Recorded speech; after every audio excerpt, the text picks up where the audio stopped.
তো হ্যালো বন্ধুরা, তোমরা কেমন আছো? আরও একবার চলে আসলাম নতুন ভিডিও নিয়ে। ভিডিও শুরুতেই টোটোতে উঠে বললাম ফ্যামিলির সাথে চলে গেলাম নদীতে স্নান করতে। আমার ভিডিও তোমাদের কেমন লাগে কমেন্ট একটু বলো। তোমরা কে কে নদীতে স্নান করেছো? সে জায়গায় দেখছো এটা আমার মেসো হয়। এই যে তোমাদের সাথে কথা বলতে বলতে চলে আসলাম নদীতে। তোমরা অনেকেই আমাকে কমেন্টে বলেছো দাদা তুমি কি সাঁতার কাটতে পারো?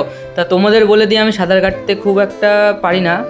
নদীতে নেমে পড়েছি, এই যে আমার মেসো, মা, দিদি, এই যে দাদা শ্যাম্পু করছে মাথায়।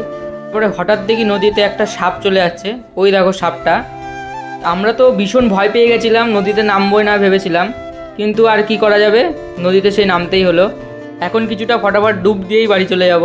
সবাই মিলে একসাথে ডুব দিলাম, সবাই হাসছে আমাদের দেখে। এখন স্নান করা হয়ে গেছে, এখন বাড়ি চলে যাব। এই ভিডিওটা তোমাদের কেমন লাগলো কমেন্ট একটু আমাকে বলো।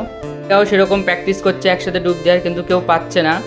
তোমাদের কার কার বাড়ির পাশে নদী আছে? আজকের মতন এইটুকুই, আজকে ভিডিওটা এখানেই শেষ করছি। এখন বাড়ি চলে যাব সবাই। ভালো থেকো, টাটা, বাই বাই।